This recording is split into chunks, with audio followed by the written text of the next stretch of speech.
ఓం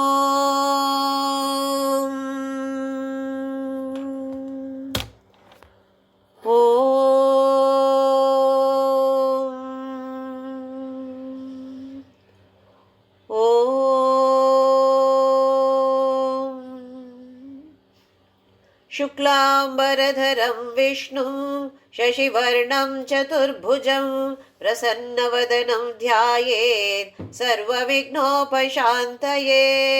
గురుర్బ్రహ్మా గురుర్విష్ణు గురుర్దేవో మహేశ్వరః గురుః సాక్షాత్ పరబ్రహ్మ తస్మై శ్రీ గురవే నమః. సరస్వతీ నమస్తుభ్యం వరదే కామరూపిణి విద్యారంభం కరిష్యామి సిద్ధిర్భవతు మే సదా. హరి ఓం. అందరికీ శుభోదయం. దివ్యమైన భవ్యమైన నిత్య నూతనమైన పురాతనమైన మన లోపల ఉన్నటువంటి పవిత్రమైన దేవాలయానికి అందరికీ స్వాగతం. పప్పా స్వామి రామ్దాస్ మా గురుగారి పాదార విందాలకు ప్రణామాలు. మా అమ్మ నాన్నకి కూడా నమస్కారాలు. భగవత్పాద ఆదిశంకరాచార్యులు రచించిన సౌందర్య లహరి పారాయణం దాదాపు అందరూ కొందరు నిత్య పారాయణం చేస్తారు, కొందరు శుక్రవారం లేదా పూర్ణిమ రోజు లేదా నవరాత్రి సమయంలో చేస్తూ ఉంటారు. చాలా చాలా మంచిది. ఆ పారాయణం చేస్తూ చేస్తూ ఆదిశంకరాచార్యులు ఏం చెప్తున్నారు, అమ్మవారి గురించి ఏం చెప్తున్నారు అని మనం కొంచెమైనా అర్థం చేసుకుంటే పాడేటప్పుడు ఆ భావనాలు మనకు వస్తాయి. ఇప్పుడు ప్రతి ఒక్క శ్లోకానికి ఏం అర్థం అని మనకు జ్ఞాపకం ఉంటుందో లేదో చెప్పలేము, కానీ ఒక్క ఐడియా ఉంటుంది దేని గురించి చెప్తున్నారు, ఒక రఫ్ ఐడియా అయినా మనకు ఉంటుంది. అప్పుడు ఆ భావనలు పుట్టుతాయి. అందుకోసం మనం కొంచెమైనా అర్థం తెలుసుకోవాలి. మొదటిలో పాదరజ మహిమ దాని గురించి చెప్తారు. ఆ తర్వాత చక్రాలు, తత్వాలు, ఎన్ని కిరణాలు ఉంటాయి, ఒక పిండాండ ఉండొచ్చు అంటే ఒక శరీరం, భౌతిక శరీరం ఉండొచ్చు, లేదా పెద్ద బ్రహ్మాండం ఉండొచ్చు. అందులో కూడా ఆ కిరణాలు ఉంటాయి. ఎక్కడ పుడుతున్నాయి కిరణాలు? బిందు నుండి నాద స్పందనం మొదలైతే నాదం పుట్టుతుంది. ఆ నాదం తరువాత అలాగే ఆ లహరి అంటాము, అది కిరణాలు. ఆ కిరణాలు, ఎన్ని కిరణాలు పడుతున్నాయి మన మీద, అమ్మవారు ఎక్కడ ఉంటున్నారు, దీని గురించి అంతా వర్ణన చూశాము. ఇంకా ఒక విషయానికి చాలా ప్రాముఖ్యత భగవత్పాద శంకరాచార్యులు ఇస్తున్నారు. అంటే సిద్ధి. సాధకులకి సిద్ధి, చాలా సిద్ధిని పొందుతారు. కానీ దానికి ప్రాముఖ్యత ఇస్తే, ఆ వచ్చిన సిద్ధిలకు ప్రాముఖ్యత ఇస్తే పైనుంచి కిందకి పడినట్టే, పతనమే అంటున్నారు. అందుకే చాలా శ్లోకాల్లో మనకు 13వ శ్లోకం, ఇంకా తర్వాత కూడా ఇంకొక శ్లోకం వస్తుంది, దాని గురించి చెప్తున్నారు. అందుకే ఎక్కడెక్కడ మనం చూస్తున్నామో అంటే ఆడవాళ్ళు వెనక వస్తారు. ఎవరు అమ్మవారి ఆరాధన చేస్తున్నారో వాళ్ళు వెనక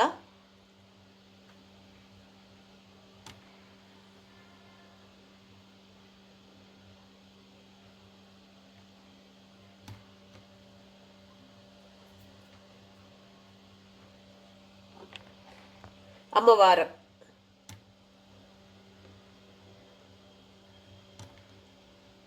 వాళ్ళ వెనక అమ్మవారు వస్తున్నారు అని అలాంటి అర్థం చూస్తే మనకు అసహ్యం అనిపిస్తుంది.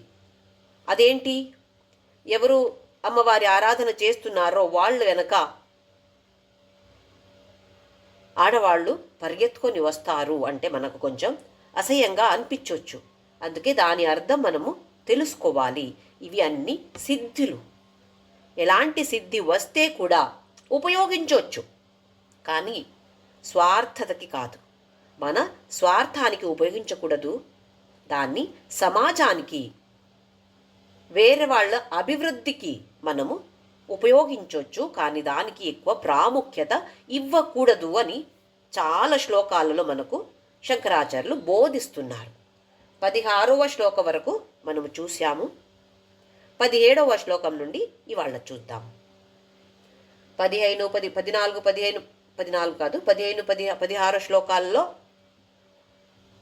ఒక వాక్ సిద్ధి అవుతుంది. ఎవరు అమ్మవారి దర్శనం సరస్వతి రూపంలో దర్శిస్తారో, ఆరాధిస్తారో అలాంటి వాళ్ళకి చాలా మంచి కవిత్వం వస్తుంది. వాగ్ఝరి, వాగ్ధాటి ఎలాగుంటుంది? చాలా మధురంగా ఉంటుంది అంటున్నారు. ఇప్పుడు 17వ శ్లోకంలో సవిత్రీభిర్వాచాం శశిమణిశిలాభంగరుచిభిః వశిన్యాద్యాభిస్త్వాం సహజనని సంచింతయతి యః సకర్తా కావ్యానాం భవతి మహతాం భంగిరుచిభిః వచోభిర్వాగ్దేవీ వదన కమలామోదమధురైః. వాచ మళ్ళీ ఎలాంటి మాటలు ఉంటాయి? సవిత్రీభిర్వాచాం శశిమణిశిలా భంగరుచిభిః. శశిమణిశిల అంటే చంద్రకాంతమణి అంటారు. చూడటానికి అమృతశిల, మార్బుల్ అలాగే మంచి ప్యూర్ వైట్ కలర్లో ఉంటుంది. కానీ అదొక స్టోన్, ఒక రాయి కాదు, అది ఒక రత్నం. మార్బుల్ అలాగే అమృతశిల అలాగే కనిపిస్తే కూడా అది ఒక రత్నం. నవరత్నాలలో ఒకటి కాదు, కానీ అది కూడా ఒక రత్నమే. అంటే అలాంటి ఒక మంచి కాంతి ఉంటుంది. శశిమణిశిలా భంగరుచిభిః. ఇక్కడ రుచి అంటే ఆ కాంతి. సవిత్రీభిర్వాచ,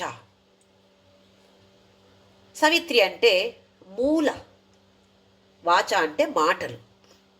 మాటలకి మూల ఎవరు? మనకు తెలుసు, వశిన్యాది వాగ్దేవతలు. ఎక్కడో చూశాం కదా వశిన్యాది వాగ్దేవతలు. అవును, లలితా సహస్రనామ ఎవరు రచించారు? వశిన్యాది వాగ్దేవతలు 8 మంది ఉన్నారు. శ్రీచక్రలో కూడా ఒక సెంటర్లో బిందు ఉంటుంది, దాని సైడ్లో ఒక త్రికోణం ఉంటుంది. అందులో ఈ అష్టవాగ్దేవతలు ఉంటారు. అంటే వశిన్యాది వాగ్దేవతలు. అందులో మొదటి దేవత వశిని. వశిని, కామిని, మోదిని, విమలే, అరుణే, జయిని, కౌలిని, సర్వేశ్వరి అనే 8 మంది వాగ్దేవతలు. వాక్ అంటే మాటలు, మాటలకి దేవతలు వాళ్ళు. వాళ్ళు వల్ల మనము మన శబ్దాలు పలుకుతున్నాయి, లేకపోతే మాట్లాడలేకపోతాం మనము. వీళ్ళు మన మాటలకి మూలం. అంటే సవిత్రీభిర్వాచాం, ఎవరు మాటలకి మూలమో వాళ్ళు ఎలాగున్నారు? శశిమణిశిలాభంగరుచిభిః. ఈ చంద్రకాంతమణి అలాగే ఎంతో ప్యూర్ వైట్ కలర్లో మంచి కిరణాలు, మంచి కాంతితో వశిన్యాద్యాభిః ఇలాంటి వాగ్దేవతల్ని త్వాం సహ జనని సంచింతయతి. ఒక విధంగా చెప్పాలంటే అమ్మవారే ఈ వాగ్దేవతలు. అదే ఈ వాగ్దేవతల్ని అమ్మవారు అనుకొని ఎవరు ఆరాధిస్తారో ఇలాగ అర్థం తీసుకోవచ్చు. లేదా ఇంకొకటి, అమ్మవారు బిందుగా ఉంటే దాన్ని బయట త్రికోణంలో వీళ్ళందరూ ఉంటారు. వాళ్ళతో అమ్మవారిని ఎవరు ఆరాధిస్తారో, ఒకటి వాళ్ళతో, ఇంకా వాళ్ళ రూపంలో ఉన్నటువంటి అమ్మవారిని ఎవరు ఆరాధిస్తారో, సహజనని సంచింతయతి, ఎవరు చింతన చేస్తారో. ఎలా చింతన చేస్తున్నారు? అమ్మవారే వాగ్దేవతల రూపంలో వచ్చి మనకు మనము మాట్లాడగలుగుతున్నాము. అది దానికి మూలం అమ్మవారే. అమ్మవారే ఈ రూపంలో వచ్చారు అనుకోవచ్చు. లేదా ఇంకొక అర్థం అంటే ఎవరు మాటలకి మూల ఉన్నారో వాగ్దేవతలు, వశిన్యాది వాగ్దేవతలు, వాళ్లతో అమ్మవారిని ఎవరు ఆరాధిస్తారో సకర్త కావ్యానాం భవతి మహతాం భంగిరుచిభి. అలాంటి వాళ్ళు ఎవరు ఇలాగ ఆరాధన చేస్తారో వాళ్ళు ఏమవుతారో పెద్ద కావ్యాలు, మహాకావ్యాల్ని రచన చెయ్యగలుగుతారు. మనకు కాళిదాస కథ చూశాం. వాల్మీకి రత్నాకర అనే పెద్ద దొంగుడు. అమ్మవారి అనుగ్రహం వల్ల రామాయణం అనే మహాకావ్యాన్ని రచించారు. అది వాళ్ళ ప్రయత్నం కాదు, అమ్మవారి అనుగ్రహమే. ఇక్కడ ఆదిశంకరాచార్యులు సౌదరులు అనేది పెద్ద మహాకావ్యం అనొచ్చు. దాని రచన ఎలా చేశారు? అమ్మవారి అనుగ్రహంతో. సకర్త కావ్యానాం, ఎలాంటి కావ్యాలు? భవతి మహతాం భంగిరుచిభి. అబ్బా, అందరికీ అబ్బా ఎంత బాగుంది ఇది. శివానందలహరి చూశాం, భక్తి ప్రవాహం. కొంచెం మనకు అర్థం తెలిస్తే అమ్మమ్మ ఇలాగ రాశారు ఆదిశంకరాచార్యులు అనిపిస్తుంది. అంటే చాలా మందికి ఒక మనసుకి ఆనందం ఇస్తుంది. ఇప్పుడు మనం కూడా ఒక కావ్య రచన చెయ్యొచ్చు, కానీ ఎన్ని మందికి అది సంతోషం ఇవ్వగలుగుతుంది? చాలా మందికి. భవతి మహతాం భంగిరుచిభి వచోభి వాగ్దేవి వదన కమలా ఆమోద మధురై. ఎలాగంటే అమ్మవారి నోటి నుండి నోటిలో మనకు ఒక మంచి సువాసన ఉంటుందంట. అంటే అమ్మవారు ఈ పానంతా తింటారు కదా, అది ఒక మంచి సువాసన. లేదా సరస్వతి అమ్మవారి నోట్లో వచ్చే ఆ ఒక్క సువాసన ఎలాగుందో ఈ మహాకావ్య అది కూడా అలాగే ఉంది. అంటే మహాకావ్యలో వచ్చే మాటలు, పదాలు, వర్డ్స్ ఎలాగుంటాయి? అమ్మవారి, సరస్వతి అమ్మవారి, వాగ్దేవి అంటే ఇక్కడ సరస్వతి అమ్మవారు. అమ్మవారు వదనం నుండి వచ్చే సువాసన ఎలాగుంటుందో అలాగే ఎవరు అమ్మవారి ఆరాధన, వాగ్దేవి లేదా వశిన్యాది వాగ్దేవతలు అనుకొని ఎవరు ఆరాధన చేస్తారో వాళ్ళు ఇలాంటి కావ్యాల్ని రచన చెయ్యగలుగుతారు. అంటే అలాంటి ఒక సామర్థ్యం వాళ్ళకి కలుగుతుంది. అది అమ్మవారి అనుగ్రహమే.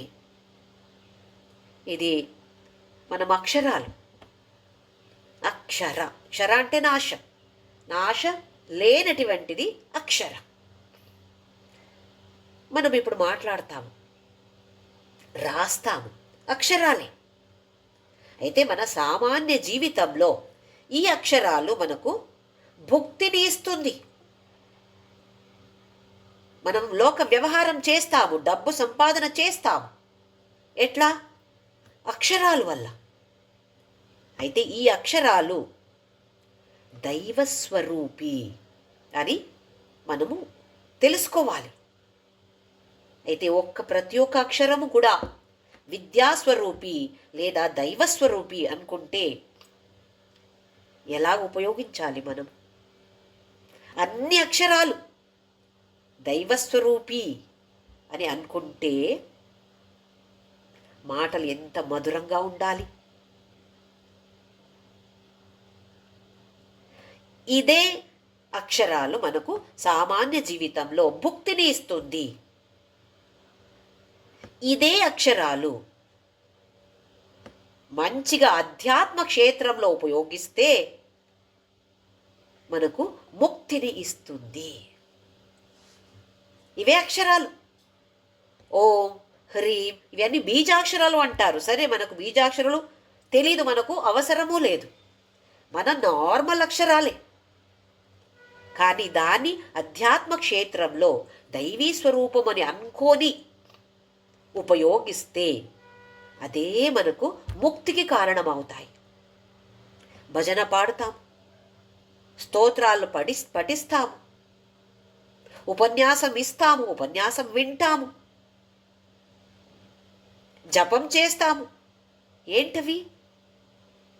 అన్నీ దైవీ స్వరూపమైన అక్షరాల్ని ఉపయోగిస్తున్నాము. అంటే సామాన్య జీవితంలో కూడా మనకు ఈ అక్షరాలు అవసరమే. అంటే ఈ అక్షరాలు మనకు భుక్తిని ఇస్తుంది. ఇవే అక్షరాలు మనము మంచిగా దాన్ని ఉపయోగిస్తే, అధ్యాత్మ క్షేత్రంలో ఉపయోగిస్తే ఇవే అక్షరాలు మనకు ముక్తిని కూడా ఇస్తున్నాయి. కానీ అది తెలుసుకోవాలి. ఒక్క అక్షరము కూడా దైవీ స్వరూపమే. ఎలా మాట్లాడతాం కదా, వాళ్ళ గురించి వీళ్ళ గురించి ఎంతో నెగిటివ్గా మాట్లాడతాము. అప్పుడు గుర్తుకి రావాలి, ఓహో ప్రతి ఒక్క అక్షరము దైవీ స్వరూపమే. ఎలా ప్రయోగిస్తున్నాను నేను? ఆ భావన నాలో ఉందా? ఆ భావన ఉంటే చెడ్డ మాటలు రావు, ఒక నెగటివ్ మాటలు రావు మనకు. అయితే ప్రతి క్షణం మనము గుర్తుపెట్టుకోవాలి, ఓహో ఈ పదాల్లో ఓహో ఇన్ని అక్షరాలు ఉన్నాయి. ప్రతి ఒక్క అక్షరము ఎవరు? అమ్మవారే. ఎంత బాగుంటుంది చూడండి. అది మనకు ఆ భావన వస్తే ప్రతి ఒక్క అక్షరము మనకు దైవీ స్వరూపం, ప్రతి ఒక్క అక్షరము అమ్మవారే అని ఆ భావన వస్తే అదే ముక్తి మనకు. అయితే ఎంత సులభంగా ఉన్నాయి ఇవి అన్నీ. కానీ ప్రయోగించడం అంత సులభమేమి కాదు కదా. సులభంగా ఉన్నాయి, అలాగే సులభంగా లేవు, కష్టంగా ఉన్నాయి. కానీ ప్రతి క్షణము హెచ్చరికతో మనము వర్తిస్తే ఇదే ముక్తికి దారి. దాన్ని మనము తెలుసుకోవాలి అని ఆదిశంకరాచార్యులు మనకి ఇక్కడ చెప్తున్నారు. నెక్స్ట్ శ్లోక. తనుఛాయాభిస్తే తరుణతరణి శ్రీసరణిభిః దివం సర్వాముర్వీం అరుణిమనిమగ్నాం స్మరతి యః భవంత్యస్య త్రస్య ధ్వనహరిణశాలీన నయనాః సహోర్వశ్యావశ్యాః కతి కతి నగీర్వాణగణికాః. ఈ శ్లోక తరువాత శ్లోక అన్ని సిద్ధి గురించి చెప్తున్నారు. పతంజలి గారు ఈ రాజయోగ సూత్ర అందులో ఒక పెద్ద అధ్యాయమే దీనికి సపరేట్గా ఉంచేశారంట. దేనికి? ఈ సిద్ధిల వల్ల వచ్చే అపాయం ఏంటి? ఎన్నో సిద్ధులు రావచ్చు, కానీ దానికి ప్రాముఖ్యత ఇస్తే వచ్చే అపాయాలు ఏంటి అని దానికి ఒక పెద్ద అధ్యాయమే రాశారు యోగ సూత్రంలో. అలాగే ఆదిశంకరాచార్యులు కూడా ఇందులో ఈ సౌందర్యలహరిలో ఎన్నో శ్లోకాల ద్వారా మనకు చెప్తున్నారు జాగ్రత్త, హెచ్చరిక అని. ఆ లెవెల్కి మనము రాలేదు అనుకోండి, కానీ ఇంకా వచ్చే ఎప్పుడు మనకి ఇలాగ వస్తాయో తెలీదు. వచ్చే రోజులు మనకేమన్నా సిద్ధిలు వస్తే అప్పుడు గుర్తుపెట్టుకోవాలి, అమ్మో ఒక్కటా రెండా ఎన్నో శ్లోకాలలో మనకు ఆదిశంకరాచార్యులు బోధిస్తున్నారు హెచ్చరిక హెచ్చరిక హెచ్చరిక అని. అమ్మో నేను అలాగ ఉండాలి కదా అని. తను ఛాయాభిస్తే తే తరుణ తే తను, తను అంటే మన శరీరం, దేహం. నీ శరీరం అమ్మవారికి చెప్తున్నారు, నీ శరీరం ఎలాగుంది? తరుణ తరణి శ్రీసరణిభిః. పొద్దున సూర్యోదయ అవంగానే మనం చూస్తాము అమ్మవారి యొక్క గ్రాండ్ ఎంట్రీ కొడతారు. మనం ఇప్పుడు సినిమాలో చూస్తాం కదా, హీరో ఎంట్రీ ఎలా కొడతాడు? ఏదో ఒకేసారి చూపించరు, కింద నుంచి మాత్రమే కొంచెం కొంచెం కొంచెం కొంచెం చూపిస్తే అమ్మో అందరూ థియేటర్లో ఓ అని చేస్తారు కదా. అలాగే ఇక్కడ అమ్మవారిది పెద్ద గ్రాండ్ ఎంట్రీ మనకు. ఎట్లా అది? పొద్దున సూర్యోదయ సమయం, అందుకే ఆ సమయంలో నిద్రపోకూడదు అంటారు. ఆ సమయంలో ఆ రంగు చూసి, ఏ రంగు ఉంటుంది అది? అరుణ, అరుణిమ అంటున్నారు ఇక్కడ. అరుణ రంగు, మన ఆరెంజ్ కలర్, నారింజ రంగు.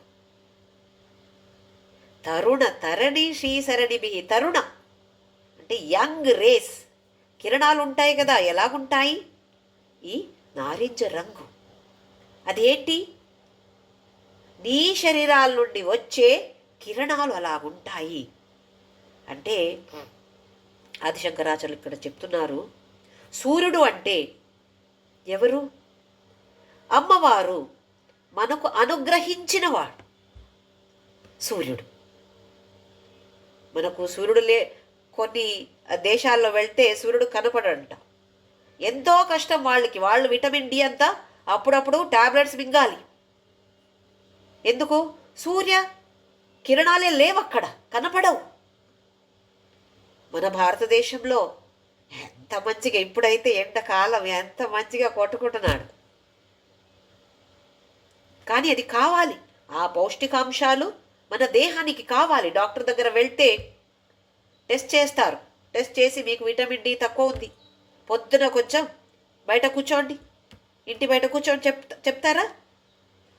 అంటే మనకు అందులో చాలా విటమిన్స్ ఉన్నాయి. ఈ సూర్యుడినే మనకు అమ్మవారు అనుగ్రహించారు. అంటే అమ్మవారి వల్ల సూర్యుడు వచ్చాడు. ఆ సూర్యుడి కిరణాలు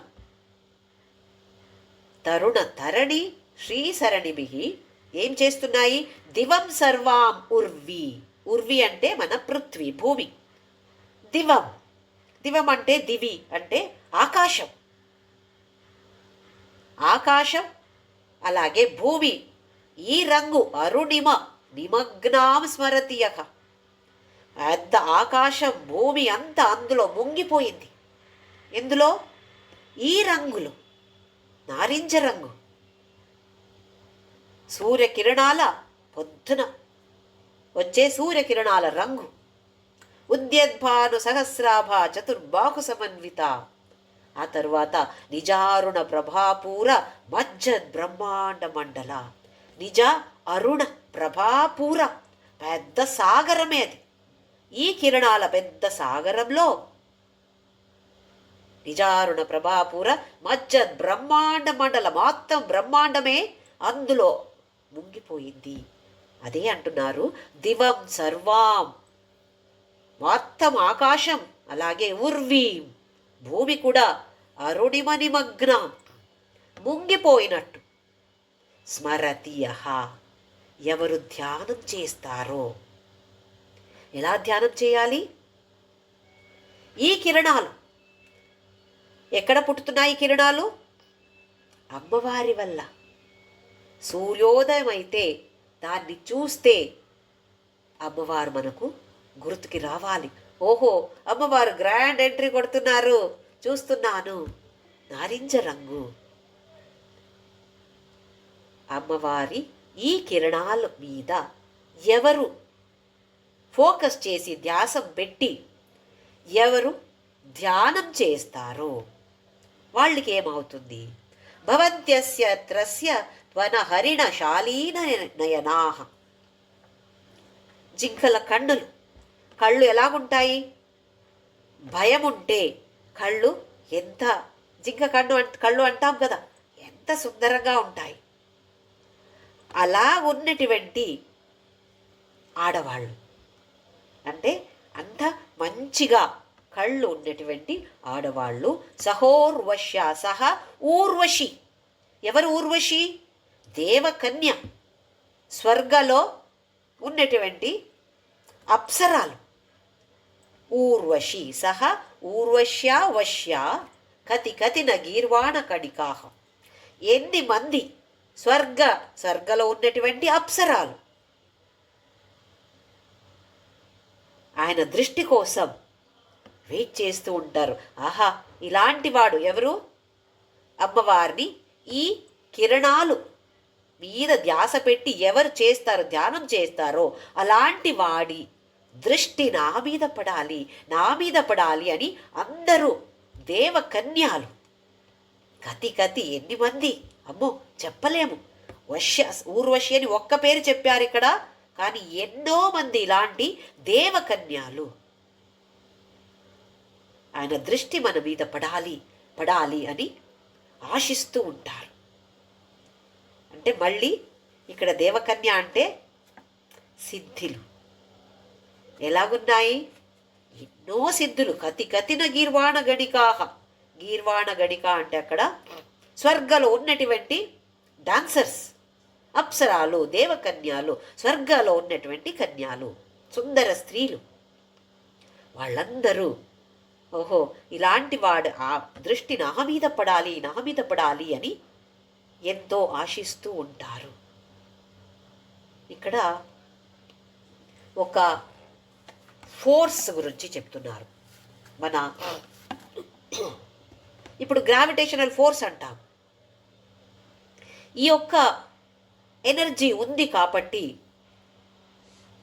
మన సోలార్ సిస్టమ్ ఎలాగుంది పిక్చర్ చూస్తే మనకు తెలుస్తుంది. అన్ని గ్రహాలు, మన భూమి కూడా ఒక గ్రహమే కదా. చూస్తే అమ్మ ఎలా తిరుగుతున్నాయి, అది ఏంటి అక్కడ కిందకు పడట్లేదే. పిల్లలు అడుగుతారు చూడండి, అది ఎలా తిరుగుతుంది? సూర్యుడు చుట్టూ తిరుగుతుంది, ఇంకా ఇలాగే చుట్టూ చుట్టూ చుట్టూ తిరుగుతూ ఉంది, తిరుగుతూ తిరుగుతూ చుట్టూ తిరుగుతుంది. అమ్మో అది ఎట్లా అని అని అది సైన్స్ ఫీల్డ్ వేరు. మనం ఇక్కడ ఇది చెప్పేది ఏంటంటే ఇక్కడ ఒక ఫోర్స్ ఉంది. ఆ ఫోర్స్ ఎలా దాన్ని అన్ని ఇక్కడే ఉండాలి అని చేస్తుందో అది ఎవరి ఇచ్చిన ఫోర్స్? అది అంతా అమ్మవారి ఆ శక్తి. అందుకే చెప్తున్నాము ఎలక్ట్రోమాగ్నెటిక్ ఎనర్జీ. ఎలక్ట్రికల్ ఎనర్జీ కాదు, మ్యాగ్నెటిక్ ఎనర్జీ కాదు, రెండు కలిపి ఎలక్ట్రోమాగ్నెటిక్ ఎనర్జీ. అది ఆ ఎనర్జీ ఎక్కడి నుండి వస్తుంది? అమ్మవారి నుండి వస్తుంది. అయితే మనకు ఆ ఎనర్జీ ఒక మాయా రూపంలో కూడా రావచ్చు, లేదా అదే ఎనర్జీని మనము సరిగా ఉపయోగిస్తే మాయాన్ని దాటి మనము వెళ్ళొచ్చు. ఆ మాయాన్ని దాటండి. సిద్ధులన్నీ మాయాల వల్ల మనకు వస్తాయి. మాయా అంటే అమ్మవారే, కానీ ఇంకొక రూపంలో ఉన్నటువంటి అమ్మవారు. ఆ శక్తి మనలో ఎక్కువ ఉంది కాబట్టి మనకు మోహం, ఈ అటాచ్మెంట్, రాగ, ద్వేషాలు ఇవి అన్నీ ఈ మాయా వల్ల మనకు వస్తున్నాయి. మాయా వల్ల మనకు సిద్ధిలు కూడా వస్తున్నాయి. దీన్ని దాటి అందరూ వెళ్ళాలి. సాధకులందరూ కూడా జాగ్రత్తగా ఉండాలి అని మనకు హెచ్చరిక ఇస్తున్నారు ఆదిశంకరాచార్యులు. నెక్స్ట్ శ్లోక చూద్దాము. ముఖం బిందు కృత్వా కుచయుగమధస్తస్య తదదో హరార్థం ధ్యాయేద్యో హరమహిషితే మన్మథ కలాం ససద్య సంక్షోభం నయతి వనితా ఇత్యతి లఘు త్రిలోకీమప్యాశు భ్రమయతి రవీందుస్తనయుగా. ఇంకా ఒక శ్లోకం దీనికోసం రిజర్వ్ చేశారు. ముఖం బిందుం కృత్వా, అమ్మవారి ముఖమే ఈ బిందు అంటే ఇక్కడ ఒక సెంటర్. అమ్మవారి మొహమే సెంటర్గా. ఆ తర్వాత కుచయుగం అధహ తస్య, దాని కింద కుచయుగాలు, స్తనయుగాలు. ఈ మొహమే ఒక సెంటర్, దాని కింద స్తనయుగాలు అంటే రెండు స్తనాలు. తదదహ, దాని కింద హరార్ధం, హర అర్ధహర మనము చూస్తాం కదా. నమశివాయ చ నమశివాయ, అర్ధనారీశ్వర తత్వం. ఆ తరువాత హర మహిషితే మన్మథ కలాం. ఎవరు నువ్వు? హర మహిషి. ఎవరిలా ధ్యానం చేస్తారో, అమ్మవారి మొహమే ఒక కేంద్ర బిందుగా ఎవరు ధ్యానం చేస్తారో, శ్రీ విద్యా ఉపాసకులకి ఈ శ్లోకం చాలా ప్రాముఖ్యత ఇస్తారు వాళ్ళందరూ కూడా. అమ్మవారి మొహమే కేంద్ర బిందుగా తీసుకొని దాని కింద స్తనాలు, 2 స్తనాలు, స్తన యుగ అంటే 2. ఎందుకు ఇట్లా ఈ స్తన గురించి రాస్తున్నారు ఆదిశంకరాచార్యులు? ఒక సామాన్య వ్యక్తికి, కామాసక్తి ఉన్నటువంటి వ్యక్తికి స్త్రీ దేహాన్ని చూస్తే, స్తన గురించి వర్ణన వింటే, చదివితే అది లైంగిక ఆసక్తి పెరగొచ్చు సామాన్య వ్యక్తికి. కానీ అధ్యాత్మ క్షేత్రంలో సాధన చేస్తూ చేస్తూ ఉన్నటువంటి సాధకులకి ఉంటుంది? ఒక స్త్రీ దేహం అంటే అమ్మవారే గుర్తుకు వస్తారు. మాతృభావం, జగన్మాత మాతృభావం వస్తుంది. అక్కడ లైంగిక ఆసక్తి ఉండదు, కామాసక్తి, అలాంటి కామ ఆసక్తి ఉండకూడదు అని ఆదిశంకరాచార్యులు చాలా శ్లోకంలో మనము చూస్తాము. కుచయుగం, స్తనయుగం, సూర్యుడు చంద్రుడు, ఒక్క స్తనం సూర్యుడు అయితే ఇంకొక స్తనం చంద్రుడు అంటున్నారు. ఒక్క స్తనమేమో ప్రాణశక్తిని ఆహారంగా మనకు ఇస్తే, ఇంకొకటి మనస్తత్వాన్ని చూపిస్తుంది. మనస్సుకి ఆహారం కావాలి, ఒట్టి దేహానికి ఆహారం ఇస్తే చాలదు మనకు. అదో కావాలి, ఇది కూడా కావాలి. మనస్సుకి మంచి ఆహారం దొరకాలి, అది చంద్రుడు వల్ల దొరుకుతుంది.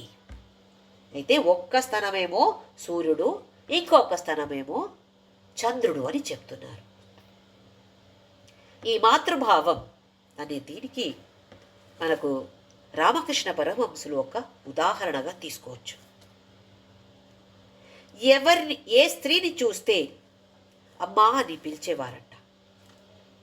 ఒకసారి వెళ్తూ వెళ్తూ వేశ్యా స్త్రీలు అక్కడ ఉంటే వాళ్ళకి దండం పెట్టారంట. అప్పుడు అందరూ, అయ్యో వాళ్ళు వేశ్యా స్త్రీలు స్వామీజీ అని అంటే నవ్వి చెప్పారంట, ఆహా అమ్మవారు కదా, కాళీమాత కదా, జగద్ధాత్రి కదా అని. అంటే ఎవరు ఒక ఈ స్టేజ్ని దాటుతారో, ఒక స్థితిని దాటుతారో వాళ్ళకి ఎక్కడ చూస్తే అమ్మవారే కనపడతారు. ఇంకొక ఉదాహరణ స్వామి వివేకానంద ఉదాహరణ. ఆయన ఈ షికాగోకు వెళ్తారు చూడండి, సర్వధర్మ సమన్వయ గోష్ఠికి వెళ్తారు. వెళ్ళే ముందు రాజస్థాన్లో ఒక రాజు, చాలా మంచివాడు, అజిత్ సింగ్ అని పేరు. ఆయన ఆహ్వానిస్తారు, వివేకానంద గారిని ఆహ్వానిస్తారు. స్వామి వివేకానంద గారు అక్కడ వెళ్తారు. ఆ రాజుకి అప్పటి వరకు ఏ ఒక్క స్వామీజీని ఇన్వైట్ చేసి తెలీదు. అంతా వేరే వేరే ఊరు రాజు వాళ్ళు వస్తే వాళ్ళకి ఎలా ట్రీట్మెంట్ ఇవ్వాలో అది తెలుసు. అందరూ వచ్చినప్పుడు మంచి డ్యాన్స్, ఇంకా డ్రింక్స్, ఇవి అన్నీ ఉండేది. కానీ ఈ స్వామీజీని ఫస్ట్ టైం ఇన్వైట్ చేశారు. స్పెషల్గా ఏం చేయాలో తెలియక ఈ భారతదేశంలోనే అప్పుడు ఆ టైంలో ఉండిన ప్రసిద్ధ వేశ్యాస్త్రీని నృత్య చేయడానికి, డ్యాన్స్ చేయడానికి పిలిచారు. అయితే ఆవిడ వచ్చారు. ఇంకా చాలామంది డాన్సర్స్ అందరు ఉన్నారు అక్కడ. స్వామీజీ వివేకానంద గారికి చెప్పారు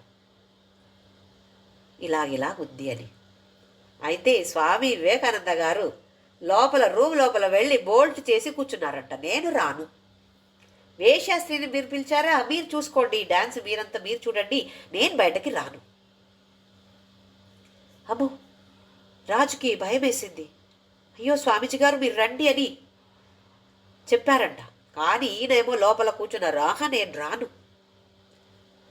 స్వామీజీ చాలా డబ్బు ఇచ్చాము, ఈవిడని పిలవాలంటే ఏం తక్కువరా, చాలా చాలా డబ్బు ఇచ్చి పిలిచాము, చాలా ఫేమస్ స్వామీజీ, రండి మీరు అంటే. ఓహో, కానీ ఎలా చెప్తాము ఆవిడకి? ఇప్పుడు ఎంత ఫేమస్ ఆవిడకి ఎలా చెప్తాము? అది నాకు తెలీదు, మీరు చెప్పుకోండి, అది నా కర్తవ్యం కాదు, నేనైతే రాను అన్నారంట. ఇంకా రాజుకి తెలియలేదు ఏం చేయాలో అని. అయితే ఆ వేశాస్త్రికి వెళ్ళి చెప్తారు. స్వామీజీ గారు బయటకి రారంట. అప్పుడు తనకి చాలా బాధ అనిపిస్తుంది. తను ఒక పాట పాడుతుంది. సంత సూరదాస్ రాసిన పాట. అందులో నేనైతే ఒక చెత్త, అలాగే రోడ్డులో ఉన్నటువంటి ఒక చెత్త నేను, కానీ మీరు ఎలాంటి వాళ్ళు, సంతులు మీరు, నా మీద కరుణ లేదా అని చాలా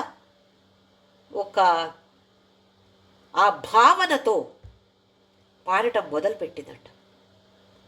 అది వినంగానే స్వామి వివేకానంద గారికి ఓహో ఇలాగుందా, నేనెంత తప్పు చేస్తున్నాను, అది కూడా అక్కడ అమ్మవారే కదా అని బోల్ట్ తీసి కథ తీసి వచ్చి అక్కడ కూర్చున్నారంట. కూర్చొని ఆవిడ చేసిన డాన్స్ చూశారు. తర్వాత చెప్తారు, అమ్మో, నేను రాకపోతే ఇంత మంచి ఒక డివైన్ డాన్స్, ఒక దివ్యమైన నృత్యాన్ని నేను మిస్ చేసేది. అమ్మో, వచ్చాను కదా నేను. ఇంకొకటి ఇది అద్వైత తత్వమే. ఇక్కడ రామకృష్ణ పరమహంసులు గారు నేర్పించగలిగారా? ఎవరు నేర్పించారు ఇప్పుడు ఈ తత్వాన్ని? ఈ వేశాస్త్రి స్వామి వివేకానంద గారికి నేర్పించారంట. అంటే బయట కనపడేది, చేసే పని, ఇవి అన్ని ముఖ్యం కాదు. మనస్సు ఎలాగుంది, మనం లోపల ఎలాగున్నాము, ఇది చాలా ఇంపార్టెంట్. అప్పుడు అక్కడ అమ్మాని ఆ వేశాస్త్రిని సంబోధించి, చాలా మంచి పాట నాకు నేర్పించారు మీరు. ఆ రాత్రి అక్కడ ఒక డైరీలో రాస్తారంట. నాకే ఒక భయం ఉండింది. ఎందుకు? ఏదో కొంచెం అలాంటి ఆసక్తి నాలో ఇంకా కొంచెం ఉండింది. దానివల్ల నాకు భయం, అమ్మో వేశాస్త్రియ అని నాకు భయం ఉండింది. ఈ వేశాస్త్రియ, ఈ పాటు, ఈ డాన్స్ అంతా చూసి అవి అన్నీ పోయినాయి.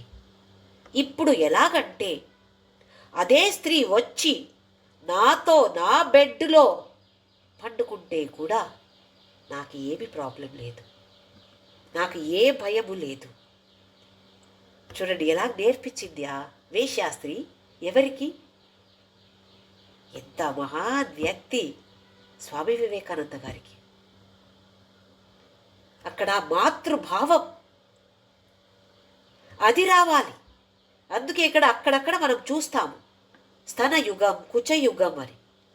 చెప్పాను కదా, నేను కూడా ఫస్ట్లో ఎందుకు ఇలాంటి పదాల్ని ఉపయోగిస్తున్నారు, ఎందుకు ఇలాంటి ఒక్క విచారాల గురించి వర్ణన చేస్తున్నారు ఆదిశంకరాచార్య, నాకే అనిపించింది. అప్పుడు తెలిసినప్పుడు ఓహో ఇలాంటి భావన మనకు కూడా రావాలి కదా, చెప్పకపోతే ఎట్లా మరి. ముఖం బిందుం కృత్వా కుచయుగం అధః తస్య తదధః. దాని మొహాన్ని ఒక బిందు ధ్యాసమే అది. దాని కింద ఏముంది మనం ఊహించాలి కదా, ఒక రూపాన్ని ఊహించాలి. దాని కింద ఏముంది? స్తనయుగ. అది ఎవరు? అది లాస్ట్ లైన్లో వస్తుంది. భ్రమయతి రవీందు స్తనయుగం. రవి యొక్క స్తనమైతే ఇందు అంటే చంద్రుడు, సూర్యుడు ఒక స్తనమైతే ఇంకొక స్తనమే చంద్రుడు. ఎవరు ఇలా ధ్యానం చేస్తారో దాని కింద హర ఈశ్వరుడు, శివ. హర మహిషి. ఎవరు నువ్వు? హర ఆ ఈశ్వరుడికి మహిషి నువ్వు, రాణి నువ్వు. మన్మథ కలాం. మళ్ళీ ఇక్కడ మన్మథ కళ. మన్మథ, మన అంటే మనస్సు, మనస్సుని మథన చేసేది. అంటే అలాంటి భావనలు సృష్టి అవ్వాలి. ఇలాంటి భావనలు మాతృత్వ భావన. అలాంటి భావనలు మన్మథ కలాం. ఇది ఒక ఆర్ట్ ఆఫ్ లివింగ్ అంటారు, art of churning the mind. అది కూడా ఒక కళ. మనం చూస్తాం ఇప్పుడు చాలామంది ఆత్మహత్య చేసుకుంటారు, లేదా ఎన్నో మంది చూడండి ఇప్పుడు సైకియాట్రిస్ట్ దగ్గర వెళ్ళాల్సి వస్తుంది. అది ఉండొచ్చు, వర్క్ ప్రెషర్ ఉండొచ్చు, ఫ్యామిలీ ప్రెషర్ ఉండొచ్చు, సోషల్ ప్రెషర్ ఉండొచ్చు, ఏదైనా కానీ తట్టుకోలేకపోతున్నారు. మొన్న కూడా నేను చెప్పాను, విపశ్చన ధ్యానానికి వెళ్తే చాలామంది 30 సంవత్సరాలు లోపల ఉన్నవాళ్ళు, వయసైన వాళ్ళు కాదు, యంగ్స్టర్స్ ఉన్నారు అక్కడ. వాళ్ళతో మాట్లాడితే అడిగాను, ఎందుకు వస్తున్నారు అంటే మనస్సు చాలా సంశయమే. ఎప్పుడు చూస్తే చాలా కన్ఫ్యూషన్. దేని మీద ఫోకస్ చేయలేకపోతున్నాము? వర్క్ మీద, లేదా ఫ్యామిలీ మీద, లేదా ఫ్రెండ్స్ మీద మేము ఫోకస్ చేయలేకపోతున్నాము. అందుకోసం మాకు ధ్యానం అవసరం అన్నారు కదా. ఇలా చాలా మందిని చూస్తున్నాం మనం. అంటే ఆ ఆర్ట్ తెలీదు. మనస్సుని మథన చెయ్యాలి. ఎలా చెయ్యాలి? మన ఇచ్ఛాశక్తి ఉంటుంది. ఇచ్ఛాశక్తిని కరెక్ట్గా ఛానల్లో వెళ్తే మోక్షమే.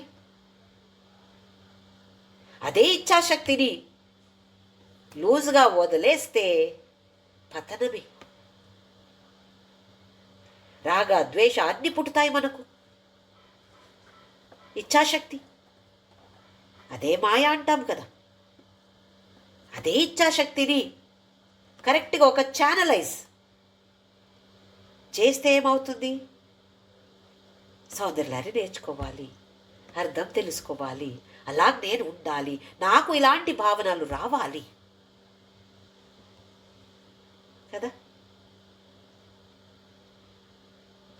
అందుకే ఇక్కడ మన్మథ కలాం. అది కూడా ఒక ఆర్ట్, అది ఒక కళ. అది మన్మథ అంటే ఒక విధంగా మన్మథుడు అనుకోవచ్చు, ఇంకొకటి మనస్సుని మథన చేసేది, అది కూడా ఒక కళ అనుకోవచ్చు.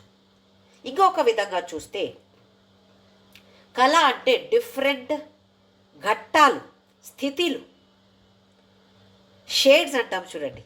ఇప్పుడు ఒక ఎర్ర రంగు అంటే, ఒక ఎర్ర రంగు బ్లౌజ్ పీస్ తీసుకురండి అంటే ఎర్ర రంగులు ఎన్నో వేరే వేరే వేరే వేరే మనకు తెలుసు. ఒక చీరకి బ్లౌజ్ పీస్ కావాలంటే చీర తీసుకువెళ్తే ఈ రెడ్, ఆహాహా అది కాదు, ఇది కూడా ఆహా ఇది సరికాదు, రెడ్డే, కానీ అందులో కూడా వేరే వేరే వేరే వేరే షేడ్స్ ఉంటాయి కదా. అలాగే మన మనస్సు కూడా ఇలాగే ఉంది. కోపం ఎలాగుంది? కోపం అంటే చిన్న పిల్లలేమో చేస్తే కోపం వస్తుంది. అదే తప్పు పెద్ద పిల్లలు చేస్తే కోపం ఎక్కువ అవుతుంది కదా. అలాంటిదే పెద్దవాళ్ళు ఎవరో మన రిలేటివ్స్ ఎవరో చేశారనుకోండి, అమ్మో ఎంత కోపం వస్తుంది అంటే అందులో కూడా వేరే వేరే వేరే వేరే షేడ్స్ ఉంటాయి. ప్రేమ, అందరి మీద ప్రేమ ఉండొచ్చు, కానీ వేరే వేరే వేరే స్థితిలో ఉంటాయి. కొందరి మీద తక్కువ ప్రేమ, కొందరి మీద ఎక్కువ ప్రేమ కదా. దీనికి కూడా కళ అని పేరు. దాన్ని కూడా తెలుసుకోవాలి. ఎందుకు కొందరి మీద తక్కువ ప్రేమ, ఎందుకు కొందరి మీద ఎక్కువ ప్రేమ వస్తుంది? అంతా మన స్వార్థమే కదా. అయితే దాన్ని అన్ని తెలుసుకోవాలి. ఇది మన్మథ కళ. అలాంటి వాడికి ససద్య ఇప్పుడే సంక్షోభం నయతి వనిత ఇత్యతి లఘు. అలాంటి వాడు ఏం చెయ్యగలుగుతాడు? ఏ సామర్థ్యం వస్తుంది అంటే, ఒక వనిత, ఒక ఆడది, ఒక స్త్రీ మనస్సులో సంక్షోభం, అమ్మో ఈయన నాకు కావాలి, ఈయన నాకు కావాలి అని ఆ స్త్రీ మనస్సులో ఇలాంటి ఆశ పుట్టుతుంది. కానీ ఇది అతి లఘు, ఇది చాలా నీచమైనది, అల్పమైన సిద్ధి. అమ్మో అందరు నన్ను చూస్తారు, అందరు లేడీస్ ఆహా నా ఆటోగ్రాఫ్ అడుగుతున్నారు అంటే అది చాలా అల్పమైన సిద్ధి. ఎందుకంటే అలాంటి వాడు త్రిలోకీం అపి ఆశు. ఆశు అంటే ఇప్పుడే, ఆశు భాషణ అంటారు. ఇప్పుడే ఒక టాపిక్ ఇచ్చేసి మాట్లాడటం, ఏదో ముందు ప్రిపేర్ చేసి కాదు. అలాగే ఆశు అంటే ఇప్పుడే, ఈ క్షణంలో. త్రిలోకీమపి అంటే 3 లోకాల్లో కూడా వెళ్ళగలుగుతాడు, లేదా 3 స్థితిలో అంటే జాగ్రత్త, స్వప్న, సుషుప్తి, ఈ 3 స్థితిలను కూడా దాటి తురియా స్థితికి వెళ్ళగలుగుతాడు, ఆ స్థితిని పొందగలుగుతాడు. అది గ్రేట్ కదా. ఎవరో అమ్మాయిలు నాయనకు వస్తారంటే అదేం గ్రేట్ ఉంది అంటే, ఏదో సిద్ధిలు మనకు వస్తాయంటే అది ఏమి గ్రేట్ ఏం కాదు, చాలా అల్పమైనది, చాలా నీచమైనది. ఎందుకంటే ఎలాంటి సామర్థ్యం వస్తుంది అంటే, త్రిలోకీమప్యాశు భ్రమయతి, వెళ్ళగలుగుతాడు, 3 లోకాల్లో కూడా వెళ్ళగలుగుతాడు. రవీందు స్తనయుగాం, 2 స్తనాలు కూడా రవి ఇందు అంటే చంద్రుడలాగుంటాయి. అంటే ఒక బ్రహ్మాండమే అమ్మవారు అంటే ఒక విరాట్ స్వరూపం, ఒక యూనివర్సల్ ఫామ్. దాన్ని అక్కడ చూడగలుగుతాడు. అంటే ఎవరో ఏదో సిద్ధి వస్తుంది అంటే అందులో ఏముంది, అల్పమే కదా. ఇలాంటి భావన అలాంటి సాధకుడికి వస్తుంది. అర్థమవుతుంది అనుకుంటున్నాను. సిద్ధికి ప్రాముఖ్యత ఇవ్వకూడదు. ఈ రవి ఇందు స్తనాలు అంటే ఒక పెద్ద విశ్వశక్తులు, అవి అన్నీ అమ్మవారే, అమ్మవారి యొక్క పార్టే అవి. అయితే ఆ విరాట్ స్వరూపం, ఇప్పుడు భగవద్గీతలో విభూతి యోగం అందులో చెప్తాడు కృష్ణుడు, ఇది నేను అర్జున, అది నేను అర్జున, పెద్ద పెద్దది చూపించేసి ఇది నేను అది నేను, చిన్నది అది కూడా నేనే. అడగలేదు, ఎవరు అడగట్లేదు. ఎందుకంటే ఫస్ట్ పెద్దది ఫోకస్ చేసి అర్థమైతే కదా చిన్నది అర్థమయ్యేది. అలాగే ఇక్కడ రవి ఇందు స్తనాలు అని ఎందుకు చెప్తున్నారు? మనకు కనపడుతున్నారు కదా, రోజు చూస్తాం కదా, సూర్య చంద్రుడు అని చూస్తాం కదా. ఓహో అవి అన్నీ అమ్మవారే అని మనకు ఆ భావన రావాలి. ఆ బ్రహ్మాండ శక్తియే అమ్మవారు అని తెలియాలి మనకు అని ఈ శ్లోకాల ద్వారా మనకు చెప్తున్నారు. తర్వాత శ్లోక, కిరంతి మంగేభ్యః కిరణనికురంబామృతరసం హృదిత్వా మాధత్తే హిమకరశిలా మూర్తిమివయః ససర్పాణాం దర్పం శమయతి శకుంతాధిప ఇవ జ్వరప్లుష్టాం దృష్ట్యా సుఖయతి సుధాధారశిరయ. కిరంతీం అంగేభ్యః, కిరంతి అంటే పుట్టడం, రావడం. ఎక్కడి నుండి? అంగేభ్యః, అంగాల నుండి వస్తున్నాయి. ఏమొస్తున్నాయి? కిరణ నికురుంబ అమృతరసం. ఎలాంటి కిరణాలు? అమృతరసం. అది నికురుంబ అంటే ఒక ప్రవాహమే, ప్రవహిస్తుంది. హృదిత్వా మాధత్తే హిమకరశిలా మూర్తిమిమయ. ఎవరికి ఇలాంటి ప్రవాహం వస్తుంది? అమృతరసాల ప్రవాహం ఎవరికి కనపడుతుంది లేదా ఎవరికి అనుభవం అవుతుంది అంటే, హృదిత్వా, నిన్ను హృదయంలో ఎవరు చూస్తున్నారో. ఎలా చూస్తున్నారు? హిమకర శిలామూర్తి మిమయక. మళ్ళీ అచంద్రకాంతమణి అంటే చాలా ప్యూరిటీ అంటున్నారు, పరిశుద్ధత. అలాంటి మనస్సుతో హృదయంలో నీ కిరణాలు అమృతరస ప్రవహిస్తున్నాయి నా దేహంలో అని ఎవరు ధ్యానం చేస్తున్నారో వాళ్ళకేమవుతుంది? ససర్పాణం దర్పం శమయతి శకుంతాధిపైవ.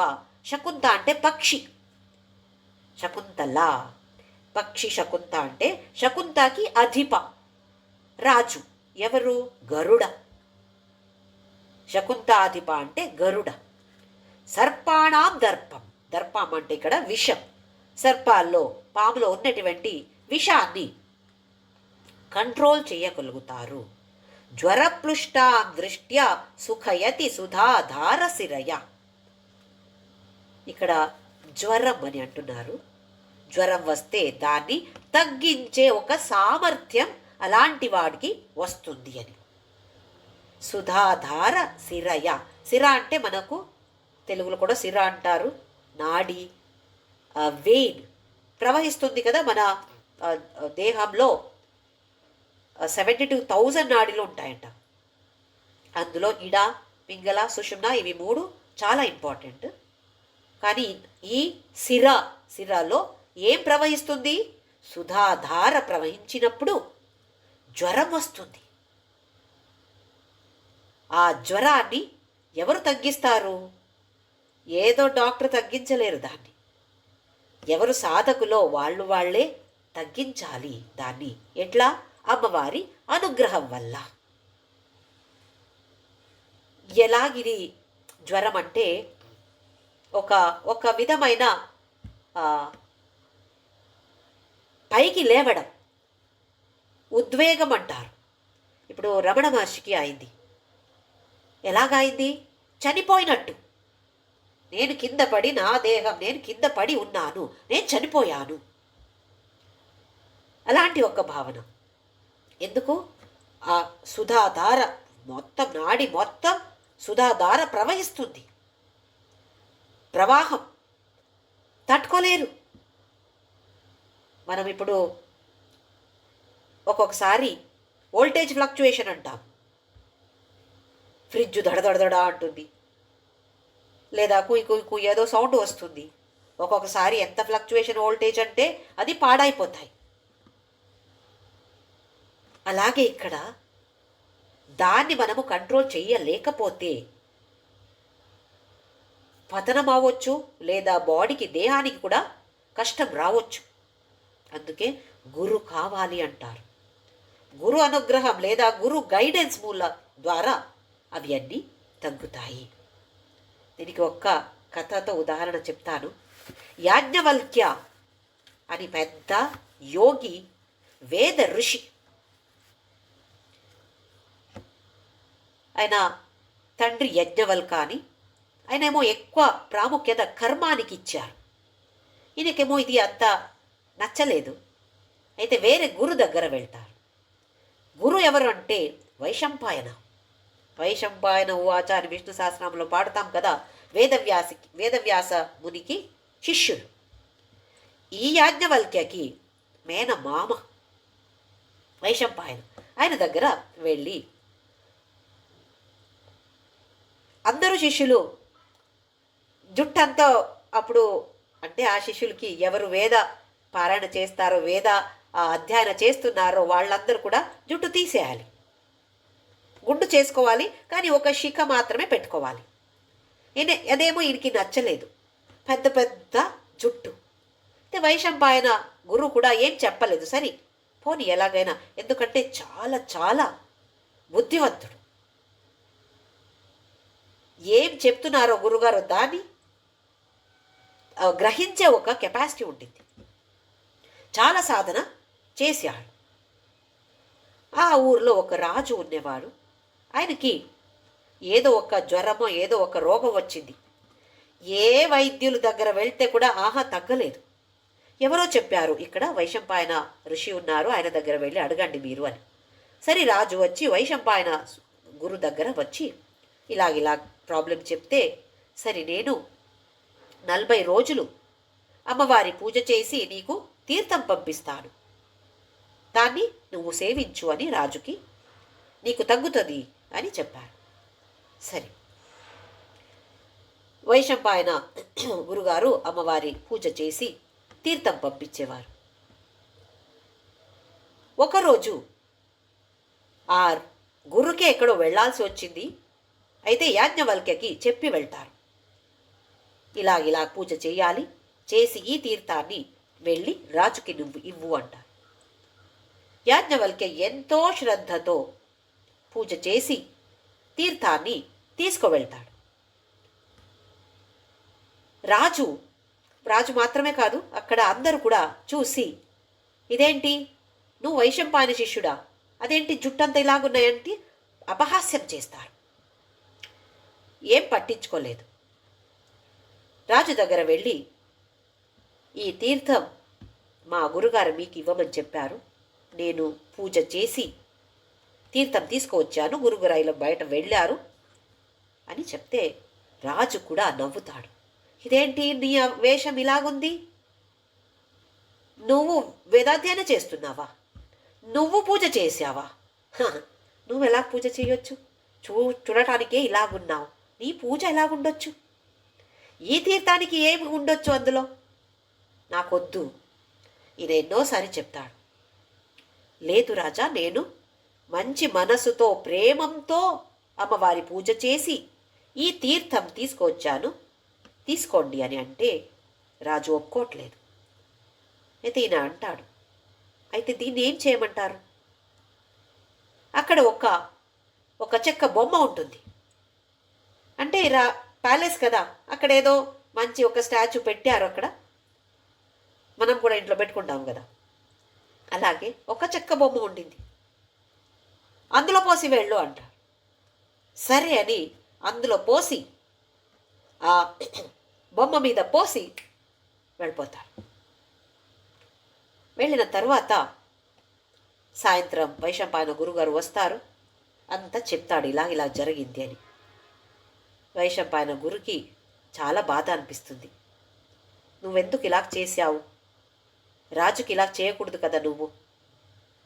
మరి ఆయన చెప్తాడు, నేను ఎన్నోసారి రాజుకి చెప్పాను, నా మీద ఏమన్నా నా అపహాస్యం చేస్తే పర్లేదు, అపమానం చేస్తే పర్లేదు నాకు, కానీ నేను చేసిన ఆ పూజ మీద, ఈ తీర్థం మీద ఎంతో అపమానం చేశారో నేను తట్టుకోలేకపోయాను, అందుకే ఆయన చెప్పినట్టు ఆ చెక్క బొమ్మ మీద వేసి వచ్చాను అంటే వైశంపాయన గురుగారు ఒప్పుకోవట్లేదు.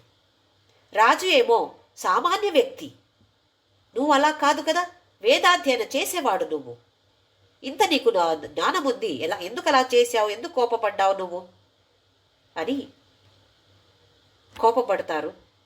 ఇంకా నువ్వు నా శిష్యుడు కాదు, నేనేమేం నేర్పించానో అవి అన్నీ ఇక్కడ వదిలేసి వెళ్ళు అని వైశంపాయన గురుగారు చెప్తారు.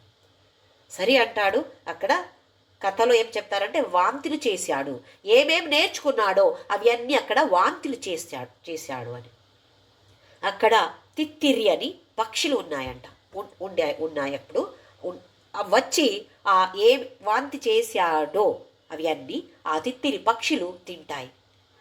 అక్కడి నుండి వచ్చిన ఉపనిషత్తుకి పేరు తైత్తరీయ ఉపనిషత్. అంటే ఆ ఉపనిషత్తే నేర్చుకున్నాడు, దాన్ని ఏం నేర్చుకున్నాడు అక్కడ వదిలేసి వెళ్ళామన్న చెప్పారు కదా, అవి అన్నీ వదిలేసి వెళ్తాడు. ఆ ఉపనిషత్తుకి పేరు తైత్తరీయ ఉపనిషత్ అని. ఆ తర్వాత మనుషులు నాకు గురువు వద్దు, కోపపడుతున్నారు నా మీద, ఎందుకంటే ఆయనకి ఒక తత్వం ఉండింది, ఎవరు చెప్తే అలా వినేవాడు కాదు. అయితే నేను సూర్య భగవాన్ని గురుగా స్వీకారం చేస్తాను అని తపస్సు చేసి సూర్యుడే వచ్చి నేర్పిస్తారంట. అంటే అలాంటి ఒక్క కెపాసిటీ ఉండేవాడు యాజ్ఞవల్క్య. ఆ వచ్చిన దీనికి పేరు శుక్ల యజుర్వేద.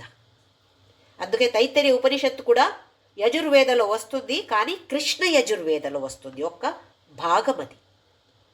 సూర్య భగవాన్ దగ్గర ఏమేం నేర్చుకున్నాడో దానికి పేరు శుక్ల యజుర్వేద. యజుర్వేదలో 2 భాగాలు ఉన్నాయి, కృష్ణ యజుర్వేద, శుక్ల యజుర్వేద.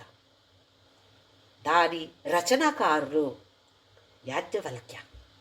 యాజ్ఞవల్క్య పత్ని మైత్రేయి. యాజ్ఞవల్క్య విచారం బృహదారణ్యక ఉపనిషత్తులో దాదాపు 70% 80% చెప్పొచ్చు అంతా యాజ్ఞవల్క్య గురించి అయినా, లేదా సంభాషణ యాజ్ఞవల్క్య జనక మహారాజు సంభాషణ మనం ఎన్నోసారి చూశాము. ఆత్మ గురించి, వెలుగు ఎక్కడి నుండి వస్తుంది, ఇవి అన్నీ. అయితే ఇక్కడ ఏం చెప్పబోతున్నాను అంటే, ఒక తీర్థానికి ఎంతో శక్తి ఉంది. ఇక్కడ ఈ రాజు వెళ్ళిన తరువాత, యాజ్ఞవల్క్య వెళ్ళిన తరువాత ఏమైందో చూద్దాము. ఆ రాత్రి నిద్రపోతాడు. ఆ తర్వాత లేవంగానే ఒక పెద్ద చెట్టు కనపడుతుంది. ఇది ఎక్కడి నుండి వచ్చింది ఈ చెట్టు? అందరిని పిలిచి అడుగుతాడు, ఎవరు తీసుకొచ్చి పెట్టారు ఇక్కడ ఈ చెట్టు? మాకు తెలీదు, మేమేం తీసుకురాలేదు. అప్పుడు తెలుస్తుంది, ఆ చెక్క బొమ్మ మీద యాజ్ఞవల్క్య ఆ తీర్థాన్ని పోసాడు. ఆ తీర్థానికి ఎంత శక్తి ఉంది అంటే ఆ చెక్క బొమ్మ కూడా ఒక పెద్ద చెట్టుగా తయారైంది. అప్పుడు రాజుకు అనిపిస్తుంది, అయ్యో నా రోగమంతా పోయేది ఈ ఒక్క తీర్థం నేను సేవిస్తే, కానీ చేయలేదు కదా, అపమానం చేశాను కదా అని మళ్ళీ పరిగెత్తి వైశంపాయన గురు దగ్గర వస్తే వైశంపాయన గారు చెప్తారు, లేదు యాజ్ఞవల్క్య ఇక్కడి నుండి వెళ్ళిపోయాడు, నీకు మళ్ళీ నేను ఇంకా ఒక మండలం మళ్ళీ మొదలు పెట్టాలి. మండలం కావాలి, గురుగారు చేసిన పూజ దానివల్ల వచ్చిన తీర్థానికి ఒక మండలం కావాలి. యాజ్ఞవల్క్యకి ఒకే ఒక్క డ్రాప్ తీసుకుంటే అయిపోయేది కదా.